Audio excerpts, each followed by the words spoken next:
Good day to all Pompey fans from us at Pompey Sound. It's time to get the very latest late news for Monday the 31st of March from and around Fratton Park. In today's news, Guy Whittingham gets it nearly 100% right. The current injury crisis is improving, but there's still a ways to go. And the giant Viking hard man, Alexander Milosevic, he is good to go. Pompey Sound Update. The latest from Fratton Park, on the hour, every hour. Fueled by Piglet's Pantry. Click piglets.pantry.co.uk to get your fill. The good news for Pompey is their injury problems are now beginning to clear at a critical point in the season.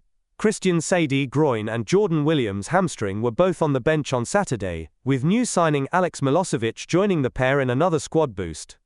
Connor Shaughnessy, hamstring, is now the nearest to making a comeback, after a season also hampered by a persistent calf issue, with Cassini Yengi, hamstring, out. Rob Atkinson, calf, is the other playing closing in a return, but for all positivity Mousinho is currently expecting to pick from the same group for Saturday. When asked if any players will be back on Saturday, Mousinho said, "Probably not for Millwall, I don't think so for the next outing. Certainly for my planning I think we'll be looking at the same squad." The injury situation at Pompey has been dire this year. Second only to our struggle and flirtation with possible relegation back to League One, it's been far and away the biggest issue at the club, for everybody. For the staff, for the players, for the owners, for the management, for the coaches and for the fans. And for the players. Did I mention the players? It's been crazy. It's no comfort to know that lots of other clubs in the Championship and probably beyond are also suffering injury crisis. So the question is, why and what's to be done about it? And it's a question which must be put to John Mousinho, who has a mind the size of the great outdoors and who will have given it thought and will probably have an action plan. And whether he's prepared to share it or not is another matter. But the question must be put to him. Why so many injuries and what are we going to do about it next season, wherever we are? Alex Milosevic is eager to make his mark on Pompey's season, according to manager John Mousinho. The Swedish defender got his first taste of action from the bench during the crucial 1-0 victory over Blackburn Rovers at Fratton Park, a win that pushed the Blues 7 points clear of the relegation zone. While Mousinho believes Milosevic isn't quite match fit enough to start yet, having not played since November, he's been impressed with the 33-year-old's progress. The centre-back has undergone what the manager describes as a mini pre-season since signing earlier this month, and his fitness levels are looking promising. Milosevic was in high spirits after Saturday's vital win, feeling confident about both his physical condition and his ability to contribute to Pompey's campaign. With defensive players like Connor Shaughnessy and Rob Atkinson currently injured and 7 games remaining, Mousinho sees Milosevic as a valuable option to call upon. Alex is in a good place physically, Mousinho explained. We're still fine-tuning his match fitness, but we wouldn't have put him on the bench if we didn't think he could contribute. While I was pleased with our defensive showing against Preston 2 weeks ago, despite a couple of lapses, Alex is definitely ready to make an impact when called upon. He's the type of player who could probably start if needed, but given how well the back four performed recently, we're taking a measured approach with his integration into the team. Our centre-back situation has been a soap opera in itself, virtually from the start of the season through to now we're getting on towards the end of it, hasn't it? There was a time not that long ago when we at Pompey Sound worked out that if all our centre-halves were fit and if John Mousinho re-registered as a player, we could field a team of centre-halves. And now that we've got Milosevic also added to the ranks, we'd have a bench. The injuries problem we refer to elsewhere on Pompey Sound. Today, it's a real problem and it's got to be looked at. May not get solved, but it's got to be looked at. In comes Milosevic, hasn't played since November.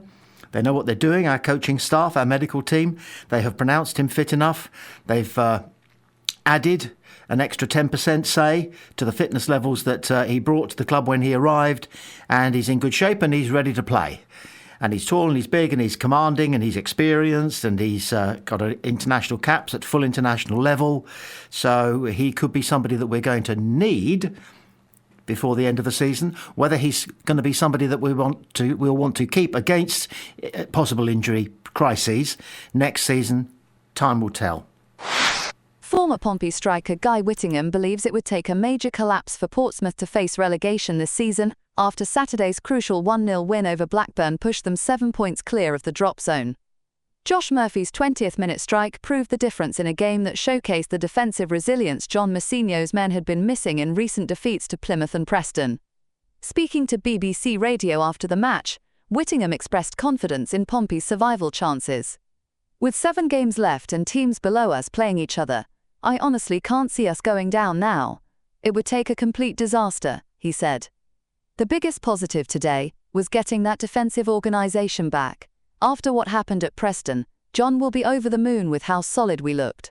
Whittingham, drawing on his championship experience, added, "The magic number has always been 50 points in this division. It's just how it tends to work out. Very few teams go down with that many points. It just seems to work out that this is the safety point in this division. I haven't looked back over the years, but it's not quite that. If you get to that, then there's not many teams who do get relegated from the Championship with that amount of points." The Blues' first season back in the Championship after 12 years has been severely hampered by an injury crisis, with key players like Colby Bishop, Connor Shaughnessy and Regan Poole all facing lengthy spells on the sidelines. When asked about how different Pompey's season might have looked with a fully fit squad, Whittingham was measured but optimistic. "It's hard to say exactly, but having Shaughnessy available all season would have definitely meant fewer goals conceded. We might be talking about being 10 points better off, but that's just speculation. What's impressive is how they fought through it all. Starting the season without your best centre-backs available was tough, but they've worked incredibly hard to get where they are now." Now, we wouldn't argue with Guy Whittingham. Why? Because he's a legend, he's a great commentator, he deserves enormous respect, and broadly he is right. But he says that very few and far between teams that go down having made 50 points. Well, Guy, it happened last season. Birmingham got 50 points and they went down. And Plymouth only just escaped by the skin of their teeth, and they had amassed 51. But if you look at the 7 teams below Pompey, looking now at their fixture list and the number of occasions on which they play each other, it turns out that there are a disproportionately small number of games involving the teams below us. There's a couple coming up on Saturday for sure, but generally speaking, we've got only 6 of the 48 remaining matches involving clubs below Pompey playing each other. 6 out of 48, and you'd expect that figure to be about a third, because 8 from bottom down to bottom represents a third of the division. So there's a disproportionate number of teams going to be robbing one or the other, teams below Pompey robbing one or the other of a point or 3 through April. So it just ain't quite as clear-cut as we all want it to be, and as clear-cut as obvious Pompey fan, dare I say it, Guy Whittingham also wants it to be.